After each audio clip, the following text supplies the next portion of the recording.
Hi everyone, thought you'd like to see the original project file for Serious Sound, which was made in Fruityloops 3, back when it was called Fruityloops, a long time ago, and you'd probably be amazed at how simple this project is, because you'll be comparing it to what you do these days, but you've got to remember, like, back then, this was the best that I had, and so at the time, I will have just focused on making the most out of what I had.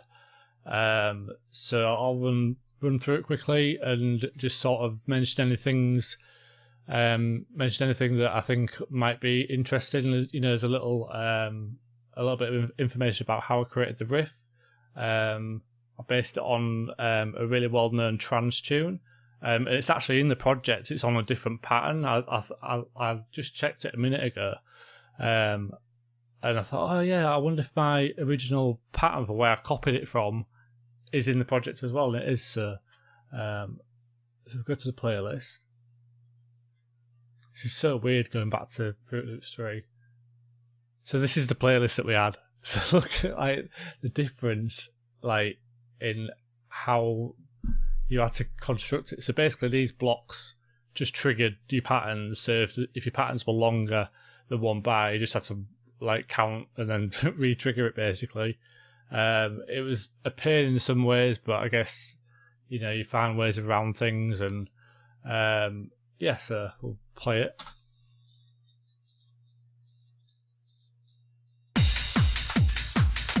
So I tried to open this project file a long time ago and it didn't open properly, but I was opening it up in like a later version of Fruity. And once I found out that ImageLine had released all the old installers, I thought, oh, I'll try and open my old stuff on Fruityloops 3 where I made it, and it opened up absolutely perfectly.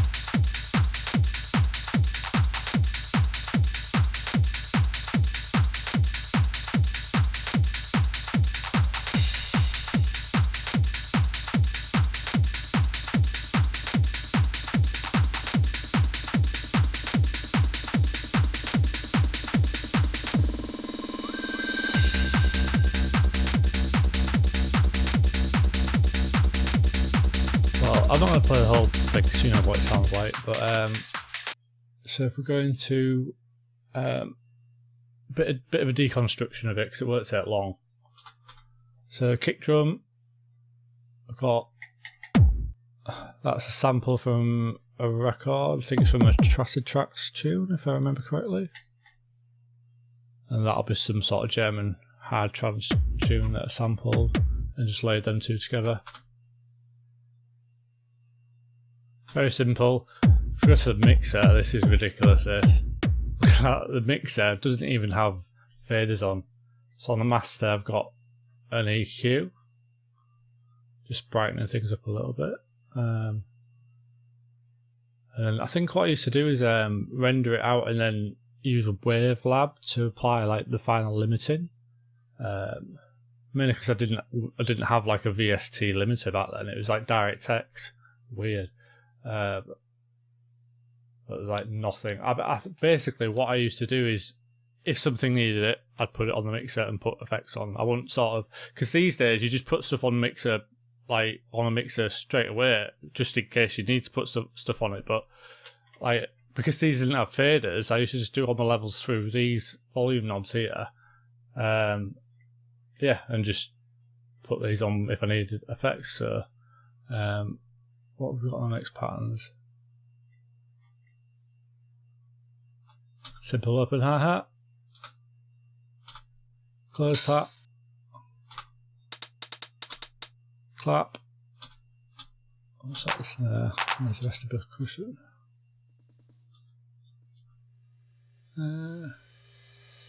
What is the loop?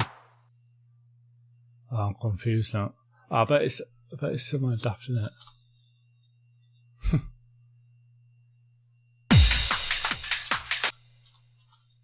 Oh, yeah, so that was just a random loop that I had in my sample library. I don't think I probably did sample it off vinyl. Like we used to just go through all Basically, when we used to have a mix at my brother's, like before we sort of knew how to produce, we'd sort of, as we were doing like a session, we'd listen out for certain samples that we'd be able to rip from the tracks that we were playing, because it was such a good way to just enjoy making music without worrying about, you know, making all your sounds. Because when you're first starting out, it can be a bit daunting, and back then, you know, there was hardly anything to sort of create any sort of cool sound. You know, there was a few bits here and there. So yeah, we just basically built up a sample library of all the stuff that we sampled from vinyl. And it's like all my Guyver stuff like features them sort of sounds, and I guess like things like that can attribute to how you get a bit more of a unique sound. You know, you just get some sort of more unique samples, I guess. But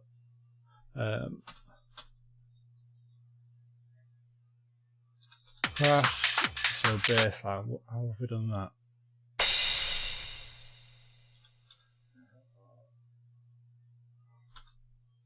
So that is a bassline sample that I remember where I took it from, because I use this bassline sample in pretty much all my Guyver stuff, because it, like, even if I had like a rolling bassline like I do here, like putting that on the offbeat, it wouldn't really create a sound. It would make it sort of warm and like give that bottom end without it sort of overtaking the sound as well. So it's from Mario Picotta Pulsar, I think.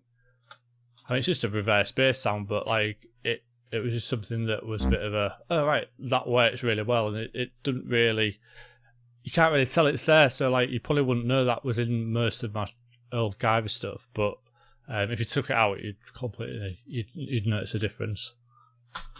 And then this, I don't even know what that is. Let's investigate this. I think that's just a sampler.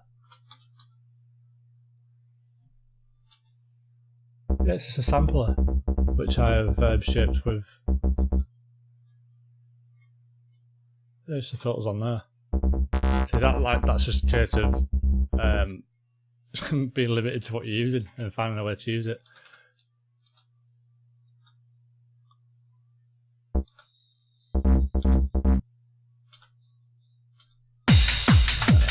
Right. This little sort of X-Files sound, I guess,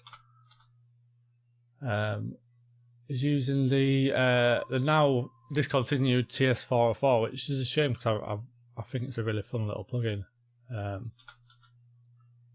So what did that? Just create one long slide, and then that creates obviously the bend.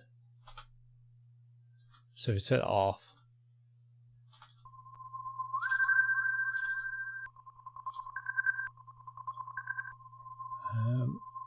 acid.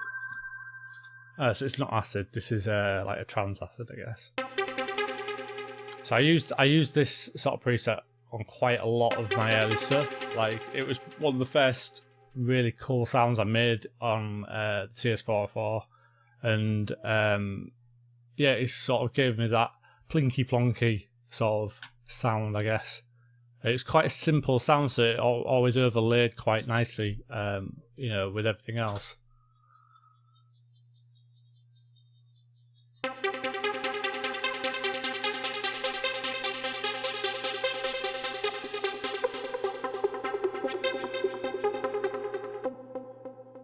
Okay. Acid there.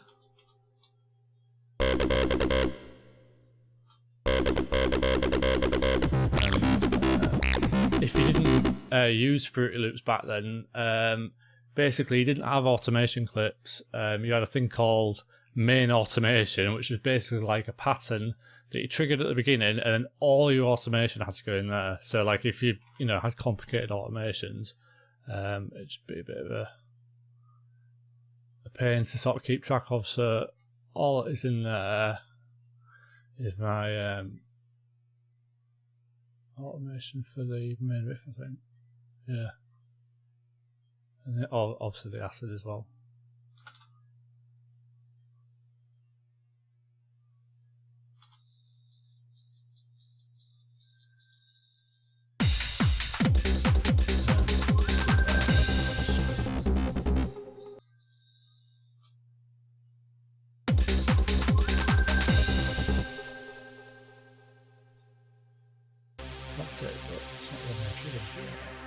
That's it, yeah, it's a bit higher. So this string sound, basically, I created it after I sort of created the main riff sound, I think. 'Cause it's pretty much the same sound, it just has a filter envelope on it. Like if I play that sound, and then go to the main riff sound, pretty much the same thing, just slightly different.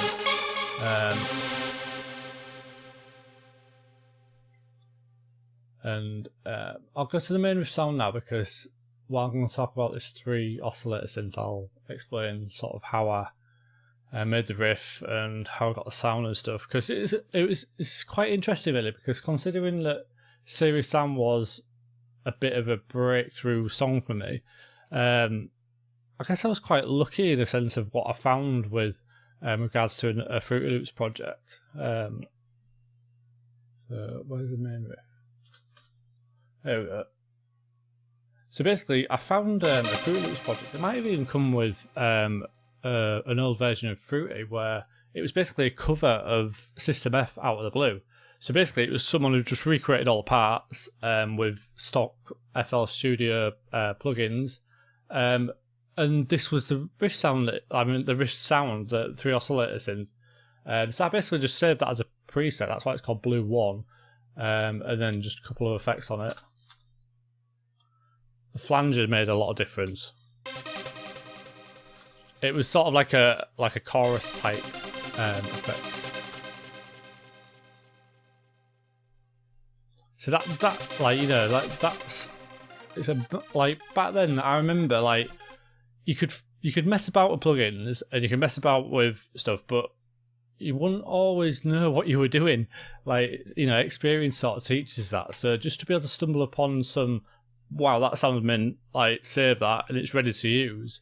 You know, it's something definitely important in that. So like if you're a beginner, like don't worry about, you know, doing that. Don't worry about, you know, having to make every single little thing. Just get started and, you know, you can sort of learn in a backwards fashion from there. So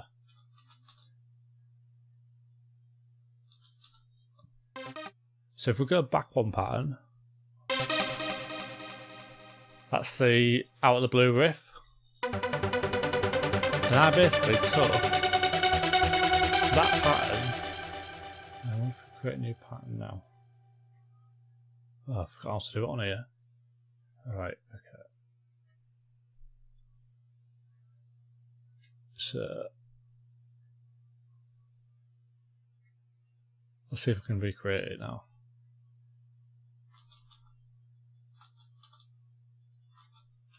So weird using like with all keyboard shortcuts missing and stuff. Right.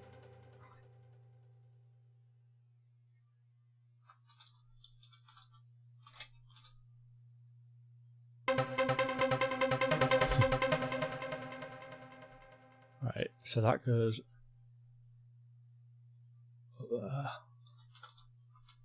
Ooh.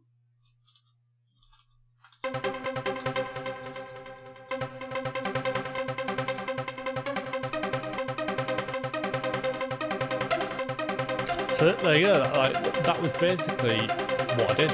Like I remember back then, like I always struggled sort of thinking of a rhythm, like other than it being, you know, just a generic arpeggiated sort of motion, and this was sort of my way of finding some sort of unique rhythms that I just wouldn't think of, to be honest, because like yeah, so I knew that I liked Out of the Blue. It was, you know, one of my favourite, you know, tunes at the time, like, and I thought, oh well, that's quite safe to just be able to use that pattern because I know it's, you know, it's a decent one. It's like, you know, the guesswork's sort of taken out of it.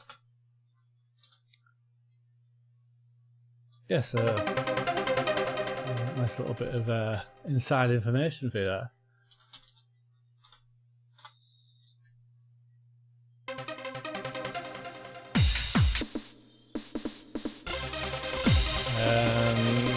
Trying to think of anything I missed out.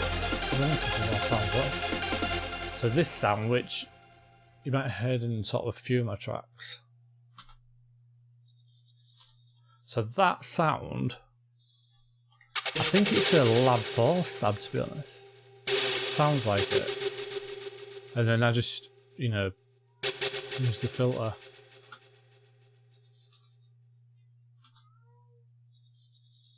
So is that in... How have I done that then? Is that the edit there? Yeah, there we go.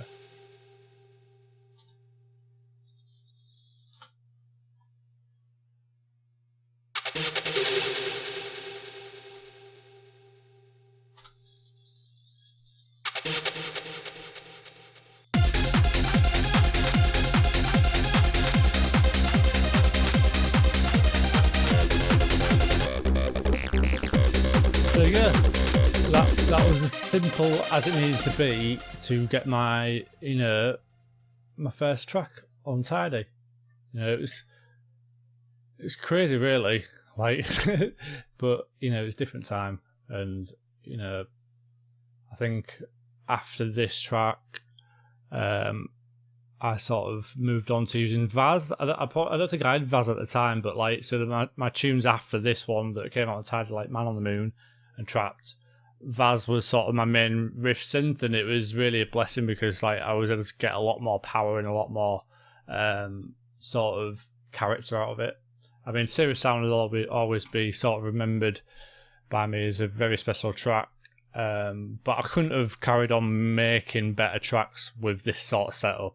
It was a bit of a, you know, there was a lead up to making this track. It was a bit of a, you know, I probably made about sort of 20 or 30 different tracks that sort of taught me, oh yeah, that's a good sound, that works, you know, and then sort of this was a culmination of dropping all the things that I didn't like and keeping the things that I did like. So yeah, hope you enjoyed it.